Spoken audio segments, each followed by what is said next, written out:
Hello, hi, I'm Selena, back again with a video.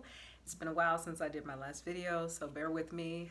I felt inspired to come on because I was just watching another YouTuber and she was talking about how she infuses beauty into her life. She's also a woman who lives abroad like I do. If you're here for the first time, I live in South Korea. And just watching that, it brought me back to the afternoon that I had today where I attended a women's networking event hosted by an organization called Nomad Her. So Nomad HER. So the woman who started it, it was started with the purpose of helping women travelers feel safe and connected to other women while they were traveling. So it's a global company and there's an app. I definitely highly recommend the app and really checking out their website. I'll try to put a link in the description below. The organization has, been a very wonderful blessing in my life. It was my chance to have a public speaking opportunity back in the fall of 2024. So I was at one of their conferences, and they had a conference today, March 28th, in Seoul. And I wasn't planning, well, actually, I didn't even know about the event until I checked my inbox like Friday night. It was like after 8, and I was like, okay, I got to check some emails. And then I saw the email about the event, and I was like, March 28th, like that's tomorrow. They're having a conference like in Seoul. And I was like, I'm gonna go. Like, I wanted to be there. And it's the spring season. Happy spring. If you follow astrology, like this is the start of a new astrological year. We just stepped into Aries season a week ago. And so I just kind of feel like I'm in a space in my life where I just really want to just be inspired. And I'm also in a place that I just feel like there's change on the horizon. Like, I really do feel this push to be in another country. Like, I really, how do I explain this? I don't want to give too much away, but as far as what I'm feeling now, I just feel that Korea has been a blessing in my life. It's been a blessing for so many years. This is my fourth chapter of living in Korea. But I just feel that I've done so much here, and like nothing feels as exciting as before. And I just feel like I need a new environment, is what I'll say, to keep it short. So there's a big part of me that is open and exploring what is next, So it's funny how, and what I'm going to talk about in this video related to one of the sessions I went to at the conference. And me being there was also like just wanting to connect, be a part of the organization's, outreach and what they're doing to connect women around the world. They had speakers invited from many parts of the world. And just to hear other women share what they're doing in their lives, to get inspired. And also just to see, what women who are younger than me, what they're going through, what questions are on their mind. And when I was in one of the sessions, there was a Q&A portion, and one of the women in the audience, she was asking about friendships that no longer feel as if you're connecting with them, or friendships that you don't feel as if they feel like home to you, because the panelists were talking about what home meant to them. And so her question in the Q&A, and when I heard the question, I connected with it a lot, because as a woman, being a woman as well, who has also had the experience of walking away from, well, in a long-term friendship. There was a long-term friendship that I walked away from a couple years ago, and I had been friends with this person. She and I were friends since middle school. And it was, upon hearing the woman's question in the audience, it just showed me how it's okay in our life to recognize the ways in which we're growing, and how fully possible it is for those who did connect with us on a certain level. As we change, they may no longer fit into the person that we are changing into and the person that we're transforming into. How, as we change, some people are not changing as fast, and not that we have to intentionally like push them aside because of that. I think that when we see that there are signs and evidence and conversations and interactions that truly, truly show that you have outgrown that situation, you no longer feel that it resonates and vibes with you. You no longer feel that that person is willing to understand where you are. You may feel as if, maybe your boundaries aren't being honored or respected. And you just kind of feel as if, are you keeping a friendship because of nostalgia, because of the past that you shared? Are you keeping a friendship and staying with the friendship because they understand your evolution, they support you, and at the same time you feel as if you are evolving together? Not saying it has to be equal, but you are both on a trajectory and support each other, and your conversations are future directed and not always related to the past. Like if it's a friendship where all you talk about is what you did in the past, or like remember when, remember that time, it's like, well, that was the past and we've been through that. But what about what we're becoming, how we're changing, and what we're moving towards? And so hearing her question, I could sense she was like in her 20s, and I wasn't a panelist, but in my mind I was kind of formulating how I would have responded to that question, because it really connected with me. Because when I left that friendship, and it was more so related as far as the reason why, I won't get all the details, but the gist of the reason was understanding that my friend at the time wanted me to compromise my boundaries for the sake of their position or the sake of what they decided to do with their lives. Like I needed to compromise and not hold boundaries based on decisions they made about their personal choices.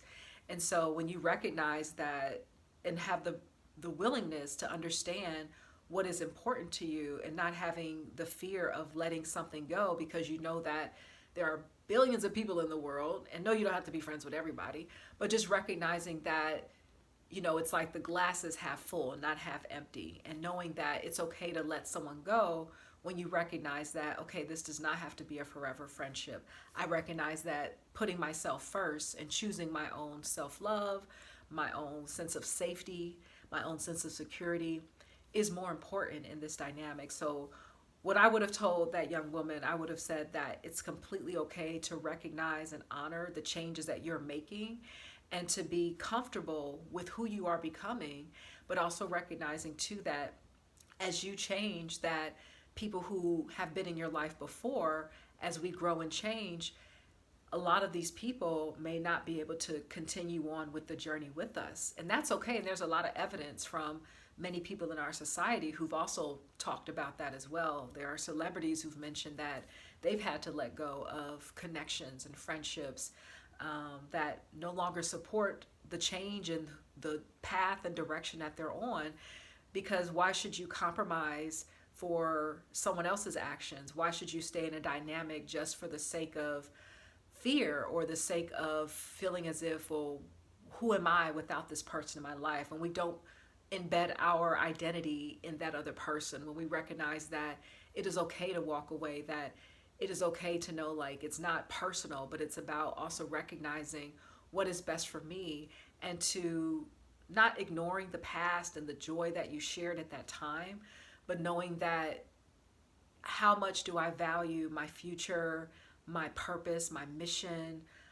How much do I value that, in the sense that I am willing to walk away and to gently release what has fully run its course, and in the most loving way possible, in a way that communicates, if you decide to communicate to that person that you no longer wish to continue that friendship, but recognizing that you honor the past, like it was a beautiful time, but recognizing that who I'm becoming, you're not seeing how you are both on the same wavelength. You're not seeing how that person is willing to meet and stay in the same, well, maybe not same, but that person is not growing with you. In other words, you feel like you're outgrowing a connection, and is that person also growing in their own way, but in a way that you feel there is some complementary energy together as you're both growing. Not saying you have to have the same career and want to live in the same countries, but you just sense that that person's growth and change and evolution is also complementing your own personal evolution and growth, and you're able to talk about your missions and your futures and where you want to go and your sense of direction. But when you kind of feel like, you're outgrowing that person exponentially as you're changing, that person is like a version of themselves that you used to be and that you don't see yourself going back to being, it's okay to recognize, like, okay, I guess this friendship has run its course. What did I learn from it? how did it enrich my life in the stage and chapters of my life in which it served me, and being okay with knowing that you'll build connections with other people. You may already be building new connections with other people. You ever had, excuse me, clear my throat, a situation where like maybe you have two different circles of friends, and like that one circle of friends is like meeting you where you are growing towards, or where you who you're becoming, and then you have those other friends where it's like, yeah, I've outgrown that. That space no longer fits me. And so you're kind of like this Dr. Jekyll, Mr. Hyde. Like, do you have to, oh my gosh, yeah. Are you changing and like diminishing yourself in the presence of other people who you feel you have to kind of come down to a certain level in order to connect with them?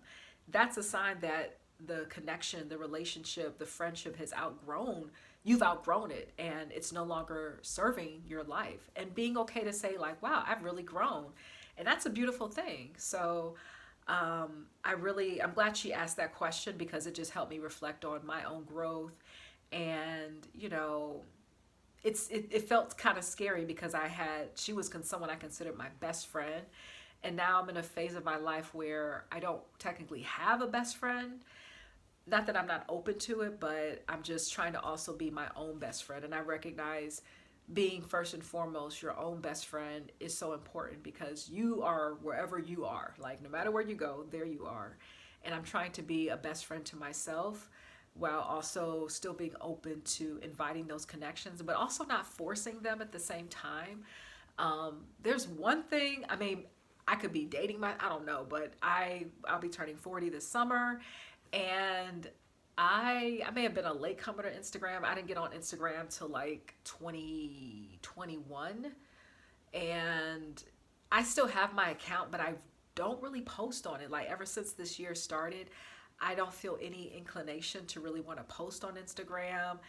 I'm still on it in order to connect with other businesses. Like, no matter, they have an Instagram account, and I like to just connect with businesses that align with my, what am I trying to say? That align with the things that I like and my values, and what I feel drawn towards. So that's the main reason why I still have an Instagram account, but it's a private account. I also am very more protective of my energy. Like, not everybody needs access to me and what I'm doing. And I notice that when my account is private, I get less like follow requests, versus when my account was public, like a year ago. I was getting like all these people following me, and I'm like, I don't even know who these people are. Like, why should you have access to my photos? And like, I don't know you, so I need to know who you are in order for you to earn access to seeing my profile. And I kind of feel like we need to be more selective in that way. Like, not everybody needs to see our photos. But the point I'm bringing up about that is, when I was at one of these sessions at the event today, and we were in small groups and talking about like writing up about goals and how to be the CEO of your own life. And one of the women in the group, as we were wrapping up things, she was like, oh, do you have an Instagram? And I was honest with her. I said, I really don't do Instagram. I really don't do it. She's like, oh, well, what about LinkedIn? And actually another one, I will also kind of, I hibernated my LinkedIn account, because I really just don't feel like connecting on it at this particular time. That could change. But yeah, I've just noticed recently, and there were a few other events that I went to like last year. A lot of people are like, they want to connect with you on Instagram, and comment below if you feel the same way that I feel about this. But how do you feel when you meet someone for the first time and they're like, I want to have your Instagram. Can we connect on Instagram? Maybe you don't mind it, but I'm someone where I'm like, so you just want to be all up in my photos? I don't really know you that well. What I technically or typically do right now is, so in Korea they have something called Kakao Talk. It's an app, and it's kind of similar to like WhatsApp. I don't have any personal information on there. All I have is my profile picture. So I meet people halfway and say, hey, I'm on Kakao. This is my Kakao handle. If you want to connect with me on Kakao, we can just, message that way. And some people kind of say, oh, okay. And, we'll connect on Kakao, but I prefer that. It also lets me know, like, if the person really wants to connect and they're willing to message me to arrange a meetup, it'll happen. So I'm also not in the place now of wanting to force connections. Like, I'm just really about that organic energy and connection, like where if there's like that vibe, and like I'm like, we're kind of in the zone where we're just like talking, and it's like the conversation is flowing, and it's like we met for a reason. Then I kind of know like that's not a forced connection. Like there is something beautiful about that, and I feel led to connect and stay in that space and to stay connected with that person. But it's not something that I want to force. So I'm not in a place of my life of wanting to force friendships, or if I am around someone where I'm just like something's just not right, I'm not going to try to hope for the best or hope. I just try to really feel out, what does my intuition tell me, what does my heart tell me, and just know, again, the cup is half full. Like there are many people you can meet out in this world. Not everybody's going to be your cup of tea, and it's okay to be selective. So if you are someone who is like me, where you like, I don't like to connect with people on Instagram, I'd love to know your reason why. And if you are someone who does, share both in the comments below. So yeah, I just kind of feel a kind of way. Now, at the beginning, when I did get on Instagram, this is actually what I've learned from the past, because when I first got Instagram, I thought it was kind of like Facebook, which actually, even with my Facebook account, that one is very, very, bare minimum. I have a lot of features hidden. I'm mostly on Facebook just to connect with other businesses or Facebook groups for information and resources. But when I first joined Instagram in 2021, and I was leaving a job, and I was telling people, which I didn't need to tell all those people what I was going to be doing. I told some of them I was going to Korea, which was true at the time. But now I'm like, why did they need to know that? We weren't best friends. They didn't need to know where I was going and this, that, and the other. And a few of them were like, oh, let's connect on Instagram. And I was like, okay, sure. But what I learned from that is like having those boundaries of, well, for one, not everybody needs to know what your next steps are. Not everybody needs to know what you're doing next. Not everybody needs to connect with you on Instagram.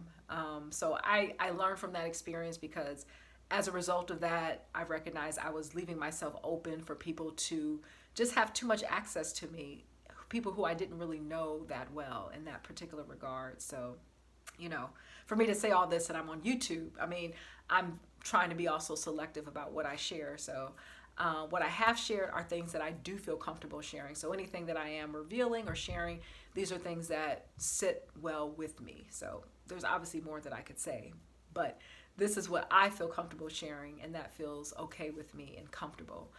But yeah, so the event was nice, and got to just be in a space just to hear other people share their stories, their passions, those who started businesses, and just to see what these women in different stages of life, some in their 20s, their 30s, 40s, beyond, their mothers.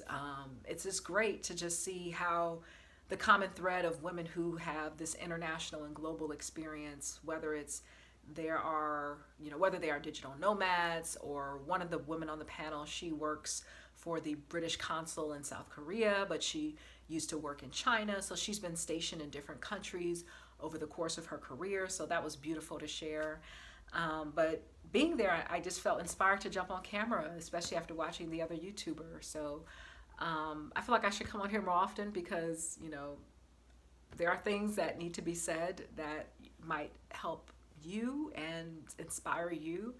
And so, yeah, that's what's going on with Selena. And I hope you have a wonderful day, and please subscribe if you'd like to stay connected more. I won't have my Instagram in the description, but just stay tuned, subscribe, leave a comment, and I hope you have a wonderful spring. Take care.